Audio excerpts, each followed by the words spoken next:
নারী যদি নেককার হয়, নারী অনেক দামি। নারী যদি চরিত্রবান হয়, অনেক দামি।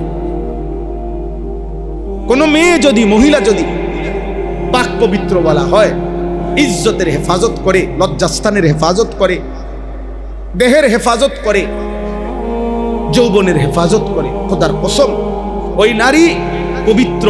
নারীর বরকতে আল্লাহ কোরআনে বলছে, ইন্নামা ইউরিদুল্লাহু লিইউযহিবা আনকুমুর রিজসা আহলাল বাইত। আল্লাহ বলেন, আমি ওয়াদা দিলাম নেককার, চরিত্রবান, পর্দানশীল, নামাজি, ইমানদার নারীর বরকতে তোমাদের পুরুষদের সকলের ঘর আমি পবিত্র করে দেব। ওই ঘর পবিত্র হয় যে ঘরের নারী পবিত্র। বেডি খারাপ, ওই ঘর টাইলসের উপরে দিয়ে যদি আবার আস্তর করেন, কাম হইতাম। বেডি অসৎ, বেডি যদি 2 নম্বর হয় তো শেষ। যার বউ, যার ঘরের মহিলা অসৎ, তার জীবন দুনিয়াতেই জাহান্নাম, তার জীবন শেষ। এটাই জন্য তো আমরা বেশি ভয় করি। আমরা যে সমস্ত পোলাপাইন দিন রাত নারী দেখে, ছবি দেখে, মোবাইলের অশ্লীল দৃশ্য দেখে, নর্তকী দেখে, আহা বা তোর কপালে যদি এরকম একটা মহিলা পরবর্তীতে বিয়ের বউ হিসেবে জোটে তো বুঝবা কয় দিনে মার যায়, সর্বোচ্চ 20 থেকে 22 দিনে। যদি এখন তো খুব মজা লাগতেছে, এখন মোবাইলের নর্তকী তো খুব মনে হয় যেই হাসি, সেদিন বুঝবা চরিত্রহীন নারী যদি তোমার কপালে জোটে, ঘরে আইয়ে, তো বুঝবা কয়দিনে মাস যায়, কয়দিনে সপ্তাহ যায়। দুনিয়া এরকম হাজার হাজার মানুষ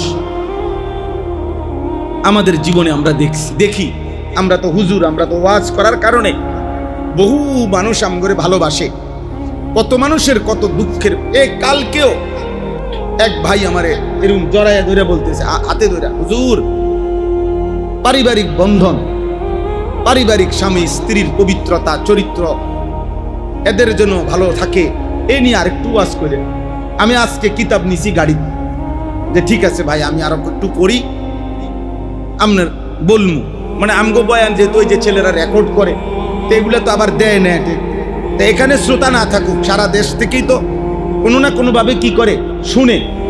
তো ও এটা বলছে যে হুজুর পারিবারিক বন্ধন খুব দুর্বল, এখন স্বামী স্ত্রীর সম্পর্ক খুব দুর্বল, কোনোভাবেই বেডি নিয়ন্ত্রণে রাখা যায় না। কেরে আশ্চর্য, কোনোভাবেই মহিলা পুরুষরে বুঝাইতে পারে না, পুরুষ মহিলারে বুঝাইতে পারে না। স্বামী স্ত্রীর লগে কোনোভাবেই বনে না, স্ত্রী স্বামীর লগে কোনোভাবেই বনে না, কোনোভাবেই পারতেছে না। কেউ কাউরে মানতে চাচ্ছে না, কেউ কাউরে মানতে চাইতেছে না, কেউ কাউরে। এভাবে তো একটা সময় পারিবারিক বন্ধন, ফ্যামিলি সিস্টেম তছনছ হয়ে যাবে। 6টা মাসও মহিলাটা আপন বাপমার লগে, ছেলেটা তোর স্বামী, এই স্বামীটাকে এই 25 বছরে বিয়ে করছে, ছেলেটা 26 বছর বয়সে, 26টা বছর জন্মের থেকে এই যেই মা তারে লালন পালন করছে, এই 6 মাসের ভিতরে এই মহিলা এত বড় দুশ্মন হয়ে গেল। 1 বছরের ভিতরে এই মা এত বড় দুশ্মন হয়ে গেল। 26 বছর যেই মা বুকে রাখলো, কি ভাই 28 বছর যেই বাবা রক্ত পানি করে। আমার আব্বারে দেখছি আমি, একটা গেঞ্জি 2টা গেঞ্জি আব্বার ছিল বছরের পর বছর। কোন সময় গেঞ্জি ধুইতে দিলে আমি অনেক সময় ধুইতাম না, মারে কইতাম আমি আব্বার গেঞ্জি ধুইতাম না, এটির মধ্যে এত ঘাম, আমি পারতাম না। তাইলে যেই বাবা যেই মা এত কষ্ট করছে, আজকে পরিবার, এই নারী পুরুষ সবার আপনার মোবাইল আসক্তি, খামখেয়ালি, বেহায়াপনা, পাগল হয়ে গেছে। যেন বাজারে এই পরিমাণ মহিলা করে জিগানো দরকার যে বোন আপনি বাইক থাকেন কোন টাইমে। আপনার যদি শনিবারও দেহি মার্কেটে, রবিবারেও দেহি মার্কেটে, সোমবারেও দেই আপনি বাজারে, মঙ্গলবারেও বাজারে, বুধবারেও বাজারে, শুক্রবারেও বাজারে, আপনি বাইক থাকেন কোন দিন? গরুর বাজারও যায়। হ্যাঁ, গরু বাজার পাঙ্গাস মাছের সামনে দেখবেন বেড়ি দাঁড়ায় রয়েছে, ধনিয়া পাতা, কাঁচামরিচ, খিরা, টমাটো, দুন্দুল, করলা, মাছ, কোনো কিছু বাকি নাই। মহিলাকে লজ্জা দেওয়ার উদ্দেশ্য না। আর বেশরম মহিলা যদি কয় এডি কয় কা, তো আমনে কিতা কইতো, আমনে বলতো কিতা, কি বলতো আপনার? এই জন্য আমাদের মেয়েদেরকে দিন শেখানো দরকার, দিন শেখানো দরকার, দিন শেখানো দরকার, দিন শেখানো। ছেলেরা তোমাদের আল্লাহর দিকে ফেরা দরকার, গুনাহ ছেড়ে দাও বাবা। এই যে কয়জন যুবক আছো, তোমার সেফের জন্য আমি অনুরোধ করলাম। আজকে একটা ছেলে, সে ডিগ্রি পড়ে, আমার কাছে বলতেছে, তাইলে কলেজে পড়ে, এই হাতে ধরে অনুরোধ করছে, হুজুর একটু খাস করে দোয়া করেন, একটা চরিত্রবান নেককার মেয়ে পরিবার থেকে বিবাহ শাদী খুঁজতেছে, একটা চরিত্রবান মেয়ে, ভালো নেককার মেয়ে যেন আল্লাহ জুটায়। এইটা এখন আইয়া বিয়ের বেলায় আইয়া হাতে এটা বুঝে বেডি যাতে ভালো হয়, কিন্তু নর্তকী যে সময় দেখে আজকে, তখন তুমি, আমি ওই ছেলের কথা বলতেছি না, মানে বুঝাইতেছি, 12 বছর ধরে যেই তুমি উলঙ্গ ছবি দেখলা, ওইগুলো একটা নিয়ে আইতারো না, বুঝেন নাই কথা? ওইগুলো একটা আনো, তোমার মোবাইলের একটা নর্তকীরে আনো। তুমি না তার রূপে মুগ্ধ, তুমি না তারে দেখতে দেখতে শরীর, যৌবন, স্বাস্থ্য, সুরক সব নষ্ট করে লাইছো। তাহলে এই জন্য বললাম, এটাই কথা আপনাদের কাছে।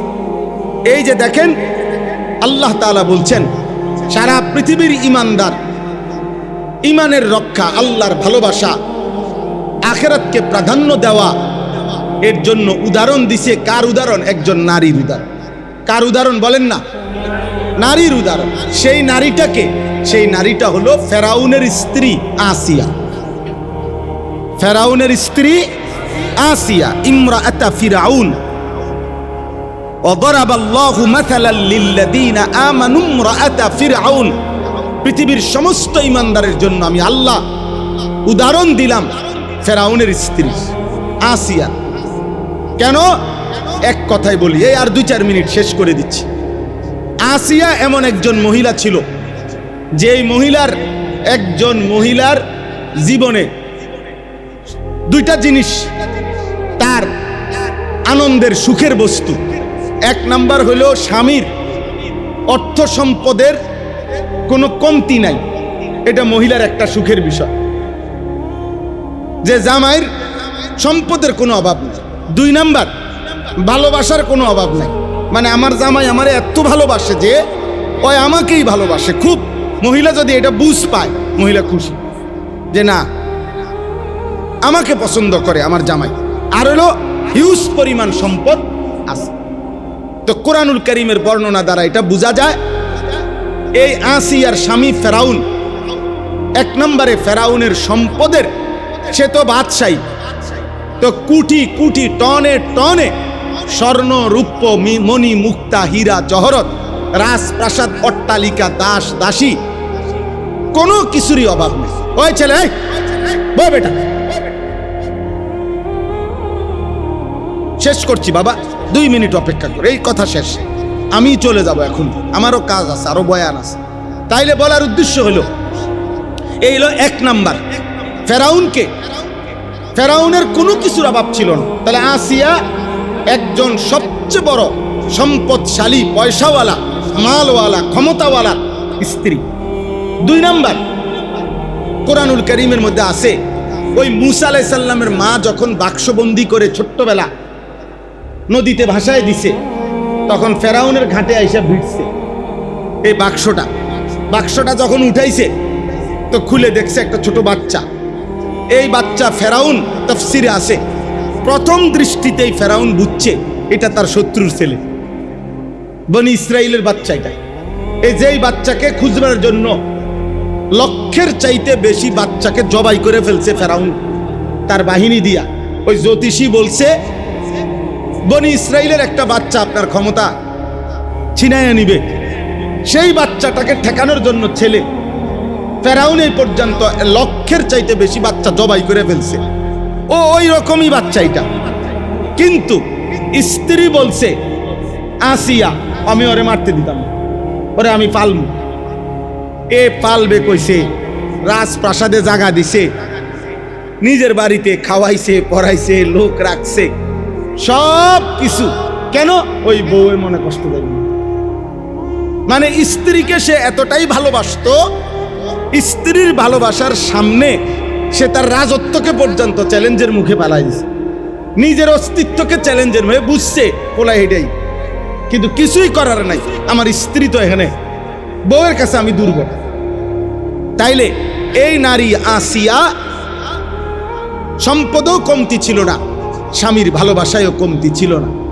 কিন্তু যেদিন মুসা আলাইহিস সালামের হাতে কালেমা পড়ছে, পরবর্তীতে যখন ফেরাউন জানতে পারছে, তখন ফেরাউন জুলুম করতে করতে, নির্যাতন করতে করতে, এই শেষ কথাটা বলতেছি, যখন শেষ কোনোভাবে হযরতে আসিয়া ঈমান ছাড়ে না, এ রাজপ্রাসাদ ছেড়ে দিছে, এত সুখ, এত সম্পদ, এত ভালোবাসা স্বামীর, সব ত্যাগ করছে আল্লাহর জন্য, আল্লাহর জন্য, ঈমানের জন্য।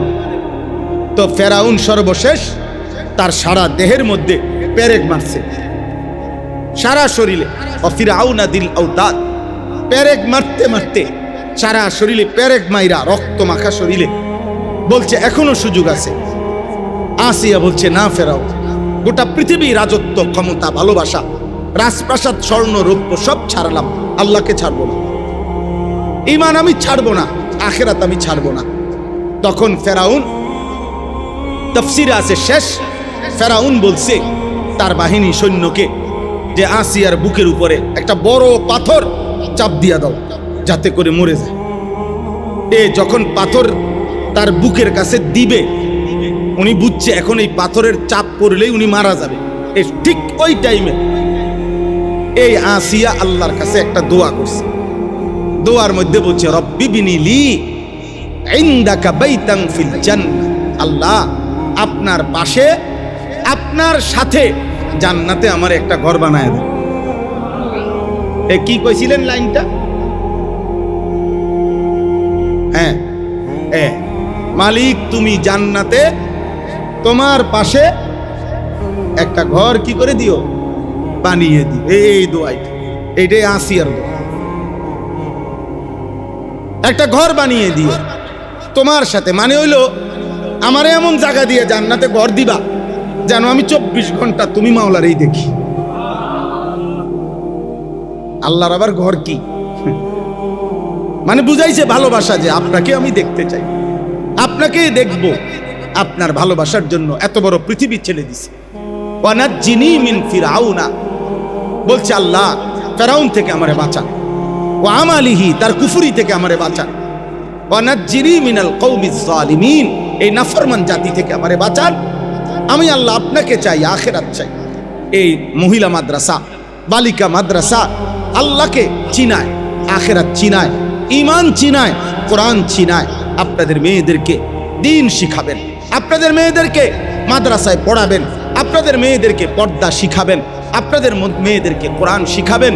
তাহলে ঈমান সুন্দর হবে, আখিরাত সুন্দর হবে, পরকাল ঠিক হবে, বিনিময়ে একটি ঘর, একটি ফ্যামিলি ইনশাআল্লাহ চরিত্রবান হবে। আল্লাহ তাআলা তৌফিক দেন, আল্লাহ তাআলা কবুল করেন। আল্লাহর কথা খুব মনোযোগ দিয়ে শুনতে হয়, একদম মনোযোগ। আমার জন্য শুনেন, নিজের জন্য। ও কে দেখবে না দেখবে, কারে দেখাইবেন, পরে গিয়া কি দেখাইবেন, বাদ দেন এগুলো খাল্লি বাল্লি। আমি জাহান্নামী হলে বাকি সব মানুষ বাইচা গেলে আমার কি লাভ?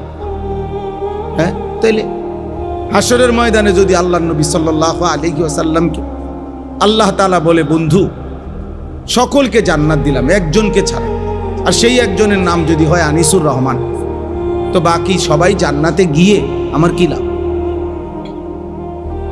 ধরে নেন একজনকেই জাহান্নাম দিল, আর সেই একজন আমার নাম বলল, আপনার নাম বলল, তো বাকিরা সবাই মুক্তি পেলে আমার কি লাভ? এ কথা তখন বলবেন নি, যে বলতে পারবেনি কেউ, যাক আমি নইলে জাহান্নামে জ্বললাম আর কি অনন্তকাল, বাকি মানুষ তো জান্নাত। তাইলে বরঞ্চ কোরআনুল কারীমের মধ্যে আছে, হাসরের ময়দানে প্রত্যেক পাপী এই জগতের সমস্ত কিছু দিয়া, স্ত্রী, ছেলে মেয়ে, মা বাবা, ভাই বোন, আত্মীয় স্বজন, এমনকি পৃথিবীর প্রথম মানুষ থেকে নিয়ে শেষ মানুষ সকলকেও প্রয়োজনে জাহান্নামে দিয়ে হলেও নিজেকে বাঁচাইতে চাই। বলবে আল্লাহ প্রয়োজনে সকলকে জাহান্নামে দেন, শুধু একটা লোককে বাঁচায় দেন, আর সেই একজন যেন আমি হই। ইয়াওয়াদ্দুল মুজরিমু লাউ ইয়াফতাদি মিন আযাবি ইয়াউমিইদিন বিবানি ওয়া সাহিবাতিহি ওয়া আখিহি ওয়া ফাসিলাতিহি আল্লাতী তু'বি ওয়া মান ফিল আরদি জামিআ সুম্মা ইউনজিহি। এই আয়াত। সেদিন আল্লাহ বলেন, সেদিন নাফরমান বলবে আল্লাহ জাহান্নামের এই আযাব থেকে আমাকে বাঁচিয়ে দেন, রক্ষা করেন। বিবানিহি, আমার ছেলে মেয়ের বিনিময়ে, মানে ছেলে মেয়েদেরকে জাহান্নামে দেন, আমাকে জান্নাত দেন। অসাহিবাতিহি, আমার স্ত্রীর বিনিময়ে, স্ত্রীকে জাহান্নামে দেন, আমাকে জান্নাত দেন। ও আখিহি, আমার ভাই বোনের বিনিময়ে, ভাই বোনগুলারে জাহান্নামে দিয়ে দেন, আমারে বাঁচায় দেন। ও ফাসিলাতিহি আল্লাতী তু'বি, আমি যেই সমাজে চলতাম ফিরতাম, আমার এই আত্মীয় স্বজন পাড়া পড়োশি, আমার এলাকা মহল্লাবাসী সকলকে জাহান্নামে দিয়ে আমাকে বাঁচিয়ে দেন। ওয়ামান ফিল আরদি জামিআ, এই পৃথিবীর সমস্ত মানুষকে জাহান্নামে দিয়ে সুম্মা ইউনজি, শুধু আমারে বাঁচায়। আল্লাহ বলবেন কাল্লা, কখনোই না। হে নাফরমান, কখনোই। গোটা পৃথিবীও দিতে চাইলে দিতে তো পারবা না, তুমি তো কারো মালিক না। কিন্তু এরপরেও যদি গোটা পৃথিবীও যদি আজ জাহান্নামের আগুনের বিনিময়ে গোটা পৃথিবীর সমস্ত মানুষকেও যদি তুমি দিতে চাও আমাকে, আমি নেব না, আমি তোমাকেই জাহান্নাম দেব। সুম্মা ইউনজি কাল্লা ইন্নাহা লাযা, না বান্দা, হবে না। বরং এটাই শোনো যে এটা জাহান্নামের এই ধাউ ধাউ ডেলিহান অগ্নি শিখার মধ্যে তোমাকেই ফেলা হবে। নাযাআতাল লিশাওয়া, আল্লাহ তাআলা বলেন, আর ফেলার সাথে সাথে প্রথম মিনিটেই তোমার সারা দেহের চামড়া দেহ থেকে খসে পড়বে, ফ্রাই হয়ে যাবে, বুনা। শাওয়া শব্দের অর্থ হচ্ছে বুনা, বুনা, ফ্রাই। ফ্রাই কয় না, মাছের ফ্রাই, মুরগির ফ্রাই করে, একদম ভাজা, একদম ভাজা হয়ে যাবে। তাদউ মান আদবারা ওয়া তাওয়াল্লা, আল্লাহ তাআলা বলেন নাফরমান ছুটাছুটি করতে চাইবে আগুন থেকে, আগুন টেনে টেনে ধরবে, আগুন টেনে নিয়ে আসবে, ডেকে নিয়ে আসবে, এদিকে আসো। বেঈমান এদিকে আসো, ওদিকে কই যাও? চোর এদিকে আসো, ডাকাত এদিকে আসো, জোচ্ছর, হারামখোর, পাপী, মদখোর, জিনাখোর, সেজদা নাই, বন্দিগি করো নাই, এদিকে ওদিকে যাও কেন? তাদউ মানে অর্থ হলো আগুন ডেকে ডেকে টেনে টেনে আগুনের ভিতরে ঢুকায় ফেলে। জামা ফাআওয়া, হারাম সম্পদ যারা জমা করে রাখছে, আল্লাহ বলেন আগুন তাদেরকে ডেকে ডেকে খুঁজে খুঁজে বের করে নি। কিচ্ছু লাগবে না, ওই ভাই ওইগুলো লাগবে না, ওটা সরানোর জন্য। তাইলে আব্বা এই জন্য বললাম, আমার জন্য দরকার সবার আগে আমার মুক্তি দরকার, সবার আগে বাঁচা দরকার কে? আমি বাঁচা, আমি বাঁচা দরকার। কু আনফুসাকুম, কু আনফুসাকুম, আল্লাহ বলছে তোমরা নিজেকে জাহান্নাম থেকে বাঁচাও। আলাইকুম আনফুসাকুম, কোরআনের আয়াত। আল্লাহ বলছে তোমরা প্রত্যেকেই নিজেকে আঁকড়িয়ে ধরো। জিভুতের লাগে করছি হুজুর, দর্জনের জিগার এই জীবনটা শেষ করে লাইছি জিভুতের লাগে। আল্লাহ নাই, রসুল নাই, হালাল হারাম, নামাজ রোজা, ইবাদত বন্দেগী কিচ্ছুর খবর আছিল না হুজুর, এই জিভুতের লাগে। এগুলা আমার দ্বারা না কইলেন, আল্লাহর কাছে এগুলো বললে মুক্তি পেয়ে যাবেন তো, বুঝেন নাই? কীর্তন করেন এটি, তাহলে জিভুতের লেগে করছে, সংসারের লেগে হুজুর জীবনটা শেষ করে দিছে, সংসারের লেগে, নিজের লেগে কিচ্ছু করি। একটা লুঙ্গি দিয়ে চলে গেছি হুজুর 2 বছর, এই কেরামতি কয়, মানুষের কাছে গপ মারে, সংসারের জন্য নিজের জন্য কিছুই করে না। বেউকুফ আমনে আহাম্ম, এই জন্য আমনে নিজের আখেরাত বরবাদ করে, হালাল হারাম বরবাদ করে, জায়েজ না জায়েজ বরবাদ করে আপনি সংসার করছেন। আপনি বেউকুফ দেখেন, আপনি বলদ, আপনি আহাম্ম, আপনি বোকা মিয়া। আপনার পৃথিবীর কোনো জিনে ভূতেও বলে নাই যে নিজের আখেরাত, নিজের চরিত্র, নিজের হালাল হারাম নষ্ট করে, নিজের ঈমান আমল বরবাদ করে, আপন জীবুতের লাগাও, বউ বাচ্চার লাগাও সংসার করতেন। যে সুদ, ঘুষ, কিস্তি, মিথ্যা, চুরি, চামারি, ওজনে কম দেওয়া, ধোঁকা, প্রতারণা, যেমনে পারো সংসার করে যাও। এটা কোনো পাগলও আপনারে বলে নাই। আপনারে যদি কেউ বলে থাকে, এটা শয়তানে বলছে, ইবলিস শয়তান। এই শয়তানে বলছে যে নিজেকে ভুলে যা। আল্লাহ বলছে নিজেকে মনে রাখ। ইয়া আইয়ুহাল্লাযীনা আমানু কু আনফুসাকুম, ইয়া আইয়ুহাল্লাযীনা আমানু আলাইকুম আনফুসাকুম। দুইটাই কোরআনের আয়াত। হে ঈমানদারগণ, নিজেকে আঁকড়িয়ে ধরো, নিজেকে জাহান্নামের আগুন থেকে বাঁচাও, নিজেকে বাঁচাও। বাকিদেরকে বাদ দিতে বলতেছি না, কিন্তু বাকিদেরকে জন্য আপনি নিজেকে ভুলে গেলেন। বুঝেন নাই? অনেক মানুষ আছে না এমন, এইটা বলে তো নামাজের টাইম নেই, সংসার সংসার 60 ডালাই হুজুর, 60 ডালাইটা থুইয়া গেলে জোহরের নামাজটা, নামাজ তো কতই ফরন যাবে, কিন্তু এই ডালাইটা যদি হুজুর একটা সুরকি কম দেয়, বুঝেন নাই, 60টা ক্ষতি হয়ে যাবে। এই সংসারে ওনার জিফুত থাকবে, ওটার মধ্যে নায়নাত করে থাকবে। এই জন্য জোহরের নামাজের ওয়াক্ত চলে গেছে, আসরের ওয়াক্ত চলে গেছে, উনি কোনো নামাজই পড়ে নাই, 60 ডালাই লাগে দাঁড়াইছে। একবারে ডালাই শেষ করিয়া এরপরে উনি ঘরে ঢুকছে। বাপরে, আপনি বিরাট, আপনার মতো বুদ্ধিমান কি আর বাজারে ওঠে? এমন বেউকুফ কি আর বাজারে ওঠে? গোশত কোবাইতে গিয়া, কোরবানির হাড্ডি কোবাইতে গিয়া 2-4 ওয়াক্ত নামাজ নাই, গাও বড়াইয়া গেছে, লুঙ্গির মধ্যে রক্ত লাগিয়া গেছে, লুঙ্গি আর নাই আমনের। আপনি যদি পিছলা খাইতেন, ফেকে পড়তেন, তাহলে আপনি লুঙ্গি বদলাইলেন নইলে। তা তাইলে একটা লুঙ্গি একবার বদলাইয়া নামাজ পড়ে আইসা আবার কাজ করলে অসুবিধা কি হইতো? না, কোরবানির গোশত কোরবানি, মাগরিবের ওয়াক্ত হয়ে গেছে, না কিসের নামাজ? নামাজ দিয়ে করবো, আমার দরকার গোশত, আমার দরকার আড্ডি। আল্লাহ আমাদেরকে মাফ করে দেন। আমার বাসায় একজন টাইলস মিস্ত্রি কাজ করে, আমার বাসায় আজকে অনেক দিন আগেও করছে উনি, যিনি মেইন মিস্ত্রি। আলহামদুলিল্লাহ, আমি 2বারই দেখছি প্রত্যেক ওয়াক্ত নামাজ, ফজর থেকে এশা 5 ওয়াক্ত নামাজ এই ভাই মসজিদের জামাতে পড়ে। এই যে কাজ করে, এগুলো আবার বদলায় জোহরের আগে, ঠিক টাইম মতো বদলাইয়া গোসল করে আবার জোহর পরে আইসা আবার ওই আদোয়া আরে ওইগুলা কাজের যে কাপড়গুলো এটা আবার পরে আবার কাজ করে আসর পর্যন্ত, আবার আসরের নামাজ জামাতে পড়ে। তাইলে তার কি কাজের অভাব পড়ছে? সমস্যা হয়েছে তার? আমার একজন আপনজন আছে,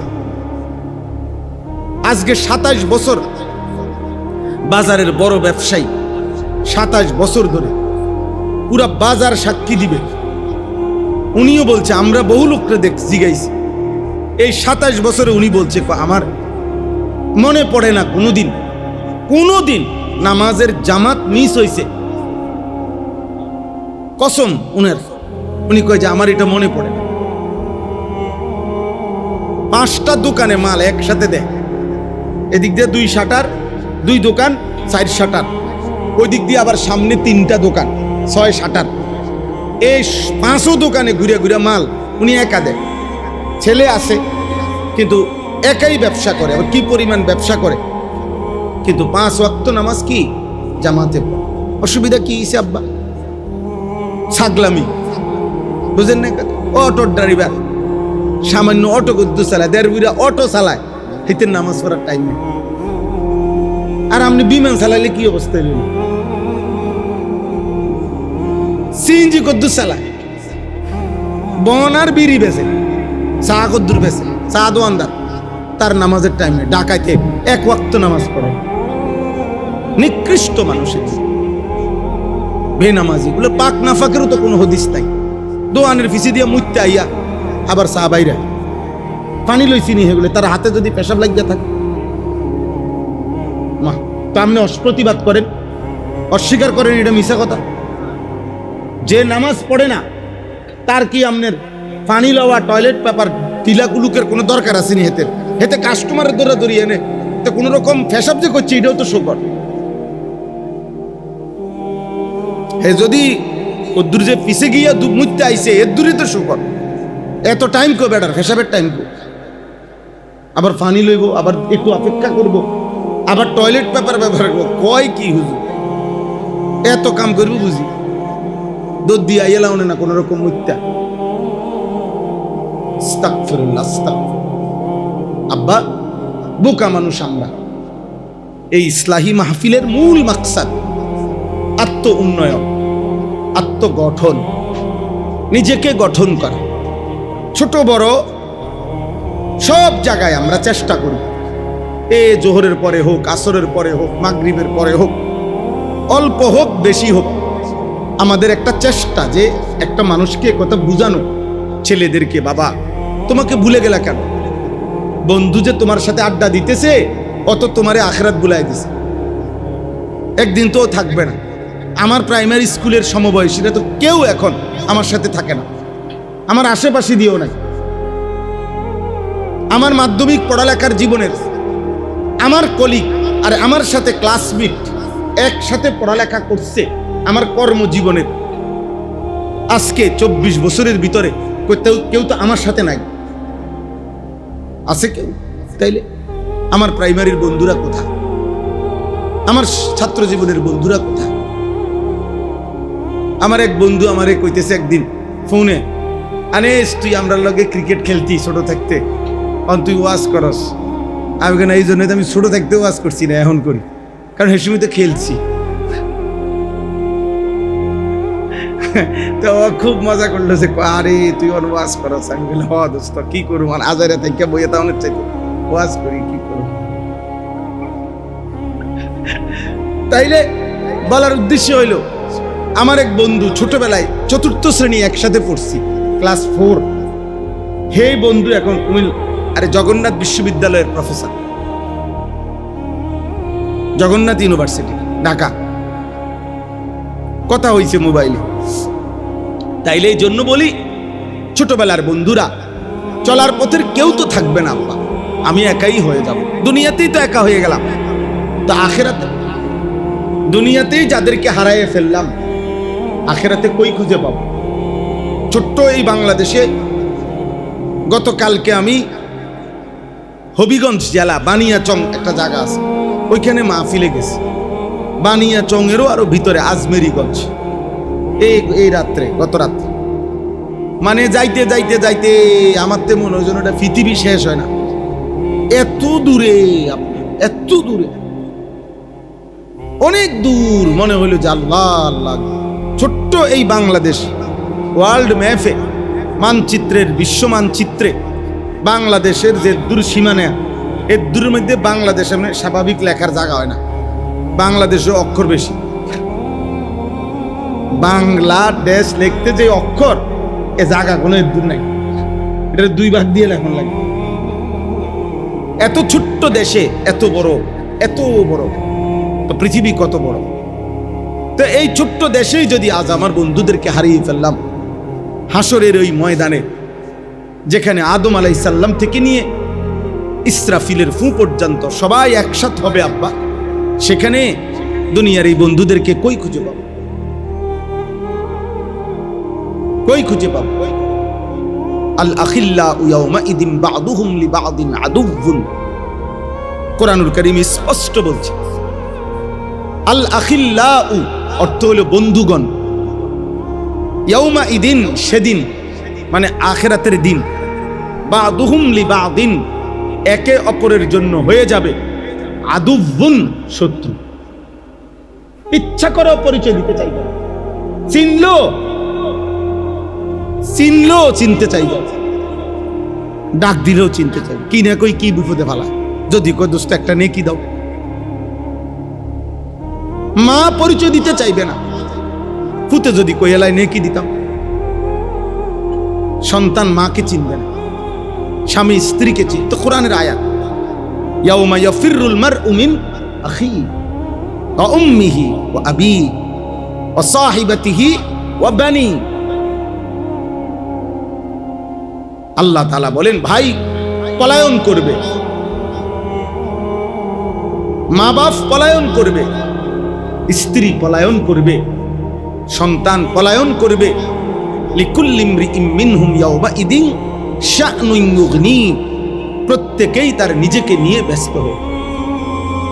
সবার নাকি দরকার, কারো দিকে চাইবার টাইম নাই, আমি তো আমার জান শেষ, নিজের নেকি তালাশ করি।